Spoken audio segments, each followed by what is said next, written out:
শুভ সকাল আমার প্রিয় বন্ধুরা। আশা করছি তোমরা যে যেখানে আছো সকলে ভালো আছো, সুস্থ আছো। বীরভূম জেলার ছোট্ট একটি গ্রাম থেকে আমি দৈবকী তোমাদের সকলকে জানাই আমার ব্লগ চ্যানেলে অনেক অনেক স্বাগত, অনেক অনেক ভালোবাসা। সকালে সমস্ত কাজ সেরে নিয়েছি, তারপরে তো মুরগি দুটোকে বের করে দিলাম। তারপর দেখো আমি সকাল সকাল অনুষ্ঠানে চলে এসেছি চা করার জন্য। আর তোমরা তো জানোই আমাদের গ্যাসটা শেষ হয়ে গেছে, কিন্তু গ্যাসটা ভরে নিয়ে আসা হয়নি, তাই কিন্তু উনুনেই খড়ের জালে চা করতে হচ্ছে। আর আমাদের গ্রামের পরিবেশে যদি কারো গ্যাস শেষ হয়ে যায় না, তাহলে কিন্তু এভাবে উনুনে খড়ের জাল দিয়ে সবাই চা করে।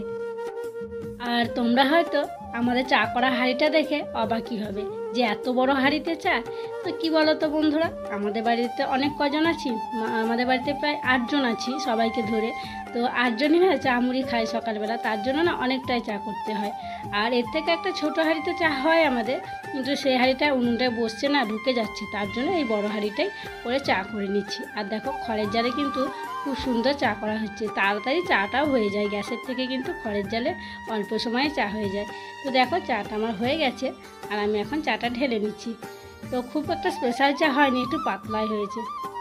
তারপর দেখো চা করলাম, করে সবাইকে চা দিলাম, দিয়ে চা খাওয়া বাসন কটা ধুয়ে নিয়ে এসে, কালকে তো রাত্রে বেনারসিটা পরেছিলাম, তো সেটাকে তো আর কাচবো না, তাই জন্য একটু রোদে দেবো, তাই উল্টো করে একটু ভাঁজ করে নিয়েছি, দিয়ে একটু রোদ খাওয়াবো। এই এখন যা রোদ বাবা, বেশিক্ষণ রাখবো না, এই অল্প সময়টুকু রাখবো, দিয়ে একটু গরম হলে আর কি শাড়িটাকে তুলে রেখে দেবো। এটাকে রোদে দিয়ে এলাম, তারপরে আমি এখন বিছানাটাকে গুছিয়ে নিচ্ছি। আর রুদ্রসোনা এইমাত্র উঠলো, মানে অনেকটাই বেলা হয়ে গেছে জানো তো, কারণ তো কালকে রাত্রে সবাই অনেক রাত্রেই মানে শোয়া হয়েছিল সবার আর কি। আমি অবশ্য বাড়ি চলে এসেছিলাম, তাও না মানে ঘুম আসেনি, বুঝতেই তো পারছো, বাড়ির কাছে বিয়ে হইচই, তারপরে গান টান হচ্ছে, এই জন্য না ঘুম মানে আসেনি বলতে পারো, অনেক রাত্রে আর কি ঘুমিয়েছিলাম। আর রুদ্রসোনাও তাই অনেক রাত্রে ঘুমিয়েছিল, তাই সবাই আজকে একটু দেরি করে উঠেছি। আমি অবশ্য সকাল সকালে উঠেছি, কারণ আমি তো ঘরের বউ, আমাকে তো উঠে কাজকর্ম করতেই হবে, তাই না? তো দেখো আমি বালিশ টালিশগুলো ওদিকে ঠিক করে রাখলাম। তো তারপরে আমি এখন বেড কভারটা ভালো করে টান টান করে গুছিয়ে দিচ্ছি। আর হ্যাঁ বন্ধুরা, ভিডিওটি স্কিপ না করে সম্পূর্ণ দেখার অনুরোধ রইল তোমাদের কাছে।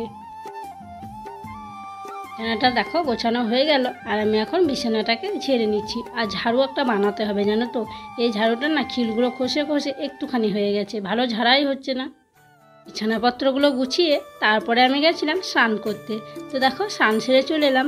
আর রাত জায়গা গেছে তো কি বলো তো, যদি রাত্রে ভালোভাবে ঘুম না হয় না, তারপরের দিন সকালবেলা যদি একটু স্নান করা হয়, তাহলে কিন্তু শরীরটা একটু ফ্রেশ লাগে, ভালো লাগে। তো কেমন যেন করছিল, মাথা ধরছিল মনে হচ্ছিল, ঘুম না হলে যেমন আর কি হয়। তো সেই জন্য দেখো আমি স্নান সেরে চলে এলাম, আর এখন কাপড়টাকে মেলে দিলাম। ছেড়ে এসে কাপড়টা মেলে দিয়ে ভাবলাম যে ফুলটা তুলে নিয়ে যাই। তো দেখো ফুল তুলে নিলাম, এখন আমি পুজো করব।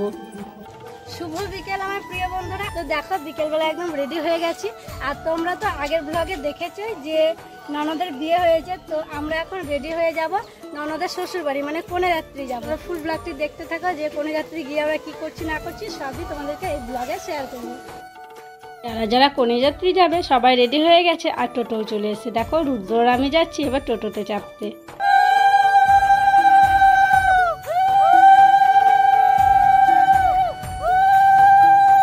তো বন্ধুরা আমরা এখন টোটোতে করে যাচ্ছি। আর ননদের শ্বশুরবাড়ি খুব বেশি দূরে নয়, কাছে 8 ঘন্টা মতো লাগবে টোটোতে যেতে। বন্ধুরা আমরা এখন দাঁড়িয়ে আছি যেই গ্রামে আর কি আমাদের ননদের বিয়ে হলো, সেই গ্রামে আর কি মোড়ে। তো দুটো টোটো চলে এসছে, আরও মানে টোটো আসতে আছে, তার জন্য আমরা এখানে দাঁড়িয়ে অপেক্ষা করছি। তো টোটোগুলো আসুক, তারপরে একসঙ্গে এক জায়গা হয়ে সবাই মিলে যাবো। তো দেখো বন্ধুরা আমরা চলে এসেছি আমাদের ননদের শ্বশুর বাড়ি। তো এখানে আসা মাত্রই আমাদেরকে এই যে প্যান্ডেলের এখানেই বসতে বললো, তো আমরা এখানেই বসেছি। তো বসার পর আমাদেরকে প্রথমেই দিয়ে দিল 1 গ্লাস করে স্প্রাইট। আর এই গরমের মধ্যে এসে স্প্রাইটটা খেয়ে না খুব শান্তি পেলাম জানো তো। আর রুদ্রসোনাকে ঠান্ডা লাগছে, ও খেতে পারছে না, আরও খায়ওনি, একটুখানি খেয়েছিল, যে আর খায়নি। আর ঠান্ডা, এতটা ঠান্ডা ওকে না দেওয়াই ভালো, তাই না? স্প্রাইটটা খাওয়া হলো, তারপর দেখো দিয়ে দিয়েছে টিফিন বক্স। আর এতে টিফিন আছে। আর রুদ্রসোনা তো খুব খুশি, মানে বাচ্চা তো বুঝতেই পারছো, ওদের এইসবেই বেশি আনন্দ হবে, তাই না? তো ও দেখে আর কি খুবই খুশি, কোনটা আগে খাবো সেটাই ভাবছে। তো প্রথমে ও একটা আঙুর ফল খেয়ে নিল। তো চলো এবার আমারটা খুলে দেখি এর ভিতরে কি আছে। দেখো টিফিনের মধ্যে আছে এক প্যাকেট ভুজিয়া, কলা, আপেল, তারপরে আছে শসা, অনেক কিছুই আছে। তো প্রথমে ভুজিয়াটাই খেলাম। এদিকে আমরা টিফিন খাচ্ছিলাম, আর দেখো আমাদের ননদিনী আমরা এসেছি শুনে আর ঘরে থাকতে পারিনি, একদম চলে এসছে খাওয়ার প্যান্ডেলের এখানে। তো ওকেও আমি একটু মিষ্টি খাইয়ে দিলাম। ও অবশ্য খেতে চাইছিল না, ও বলছে মিষ্টি জিনিস খাবো না, ভালো লাগছে না।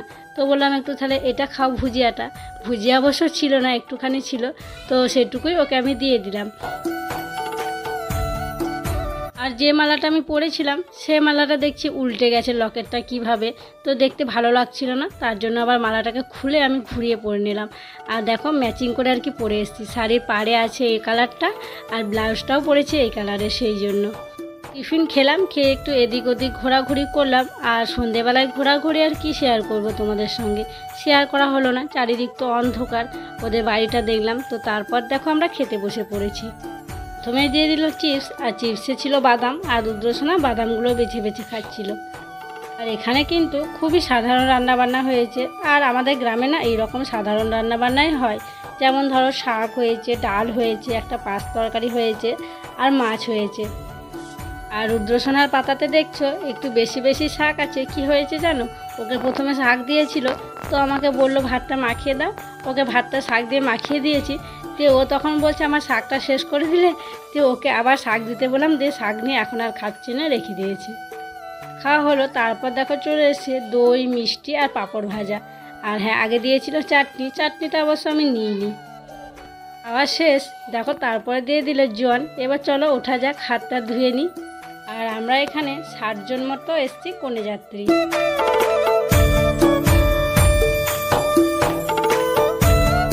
খাওয়া দাওয়া শেষ করে যে টোটোটায় আমি এসেছিলাম সেই টোটোটায় উঠে বসে পড়েছি। আর আমাদের ননদা এখানে চলে এসছে, তো ওর সাথে একটু গল্প করে নিলাম। আর খুব বেশি দূরে নয় আর কি, বাড়ির কাছে টোটোটা দাঁড়িয়ে আছে, এবার তো আমরা বেরিয়ে যাব। আর এই হচ্ছে সেই আমাদের মাঠের রাস্তা, যেটা আমরা হেঁটে হেঁটে যাই।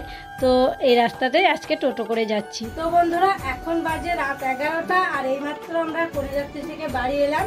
আর প্রচণ্ড তো গরম, গরমে তো খুবই খারাপ অবস্থা আর কি, মানে এত কিছু পরে গরমে আর কি খুবই খারাপ অবস্থা। যাই হোক, এবার এলাম, এসে রুদ্রকে তো এসে জামা কাপড় খুলে দিয়েছিলাম, আর আমি এখন হচ্ছে সব কিছু খুলবো।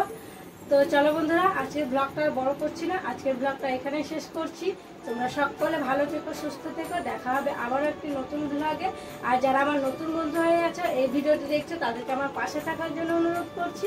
আর যারা আমার পুরনো বন্ধু হয়ে আমার পাশে আছে, তাদেরকে আমার অসংখ্য অসংখ্য ধন্যবাদ, অনেক অনেক ভালোবাসা। আজকের মতো এখানেই টাটা।